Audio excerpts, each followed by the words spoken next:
Ang mabuting balita ng Panginoon ayon kay San Marcos. Tumawid sila sa ibayo at pagdating sa Genesaret ay dumaong sila sa pampang. Pagbaba nila nakilala agad siya ng mga tao, kaya't nagmadaling nagpuntahan ang mga tao sa mga karatig pook. Saan man nila mabalitaang naroon si Jesus, dinadala nila ang mga may sakit na nakaratay sa higaan. At saan man siya pumunta, sa nayon, sa lungsod, o sa kabukiran, agad na inilalapit sa kanya ang mga may karamdaman at ipinapakiusap sa kanya na mahawakan man lamang nila ang laylayan ng kanyang damit. At ang lahat na makahawak dito ay gumagaling. Ang mabuting balita ng Panginoon. Word of the day, hear what God has to say.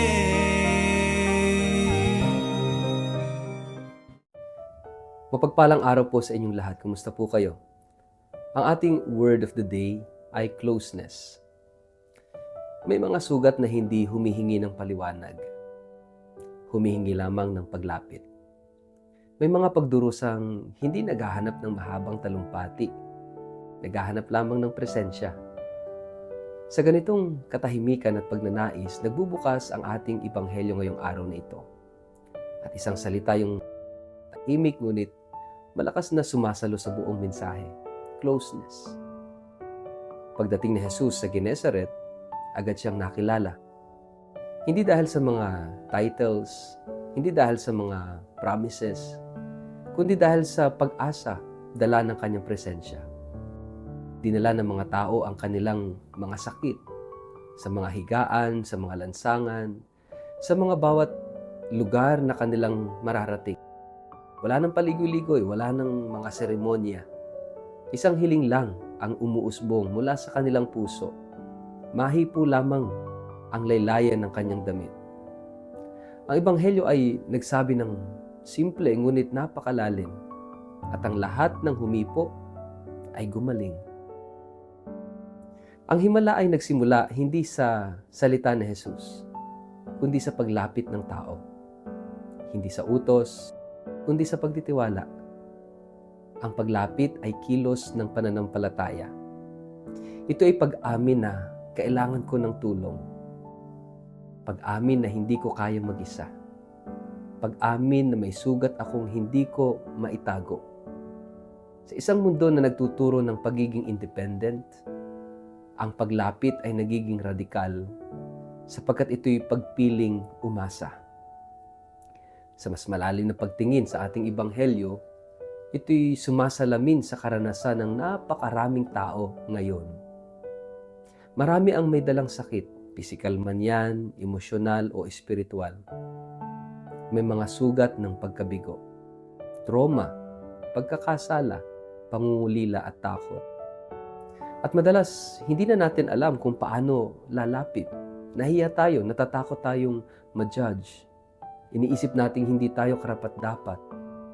Ngunit ang ebanghelyo'y malinaw. Ang paglapit ang pintuan ng kagalingan. Hindi sinabi ng mga tao, pagalingin mo kami. Ang kanilang hiling ay mas simple at mas mapagpakumbaba. Mahipo lamang. May karunungan ang pananampalatayang ito. Alam nila na ang kapangyarihan ay hindi nasa kanila, kundi sa Kanya, kay Jesus. Alam nila na ang kahit bahagyang paglapit, kapag puno ng pagtitiwala, ay sapat na upang magbukas ng biyaya.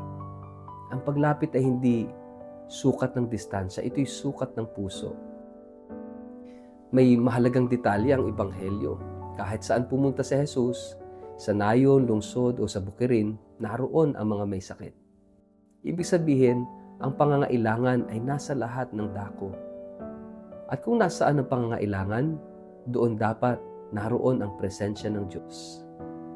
Ngunit pansinin din, hindi si Jesus ang naghahanap sa kanila sa pagkakataong ito. Sila ang lumalapit kay Jesus. Ang paglapit ay hindi palaging hinihintay. Minsan ito'y hinihingi. Kaya nga sa ating buhay, pananampalataya, may mga panahong naghihintay tayo na maging maayos muna bago tayo lumapit sa Diyos. na para bang ang paglapit ay gantimpala ng kabanalan. Ngunit itong ating ebanghelyo ay kabaliktaran. Lumalapit ang sugatan, ang pagod, ang wasak. Ang paglapit ay hindi bunga ng pagiging perpekto.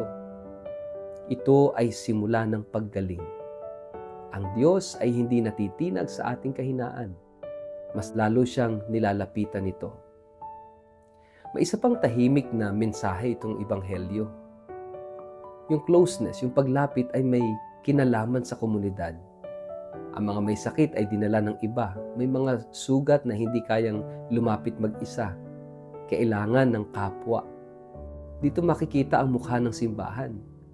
Hindi bilang hukom, judge ng karapat-dapat o hindi, kundi bilang tagapagdala ng mga sugatan sa presensya ni Kristo. Ang tunay na pananampalataya ay hindi lamang ako at ang Diyos, kundi tayo at ang Diyos. Ngunit may hamon din ang ebanghelyo sa atin na malulusog, aktibo at maayos. Paano tayo tumutugon sa mga lumalapit? Tayo ba'y nagiging hadlang o tulay? May mga pagkakataong ang ating mga patakaran, wika o asal ay nagiging bakod sa halip na daan. Ang ebanghelyo ay paalala na ang presensya ni Jesus ay laging bukas. Ang tanong ay kung ang ating presensya ay bukas din. Sa mas malalim na antas, ang paglapit o yung closeness ay hindi lamang kilos ng katawan. Ito'y disposisyon ng kalooban. Maari tayong nasa loob ng simbahan, ngunit malayo ang puso. Maari tayong abala sa mga gawain, ngunit iwas sa katahimikan. Ang ebanghelyo ngayon ay paanyaya sa isang uri ng paglapit na tahimik. Ang paghawak sa laylayan ng Diyos, sa panalangin, sa salita, sa mga sakramento, sa kapwa. Hindi palaging dramatic yung closeness. Kadalasan, ito'y paulit-ulit at tapat. Ano ang bunga ng closeness? Kagalingan. Hindi laging agarang solusyon sa lahat ng problema, ngunit paghilom, pagbabalik ng pag-asa, pagluwag ng kalooban, pagbangon ng dignidad. Ang gumaling ay hindi lamang ang katawan. Ang gumaling ay ang pakiramdam na ako ay nakita, tinanggap at minahal. Sa huli, ang ebanghelyo ngayon ay nagtatanong sa atin ng marahan ngunit malinaw. Ano ang pumipigil sa akin na lumapit? Takot ba? Hiya ba? Pagod ba? Galit? O maling imahe ng Diyos? Ang paglapit ay desisyon na sa kabila ng lahat pipiliin kong humawak, kahit sa laylayan lamang. At doon sa simpleng paghawak na iyon, nagsisimula ang himala. Mga kapatid, ano ang sugat sa ating buhay na hinihingian ng lakas ng loob na lumapit kay Jesus ngayon? Panginoong Jesus, turuan mo kaming lumapit sa iyo ng may pagtitiwala.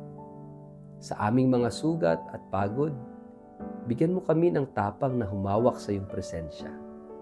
Gawin mo kaming bukas na daan para sa mga nais lumapit sa iyo, sa iyong haplos, na may makatagpo kami ng kagalingan at ng kapayapaan.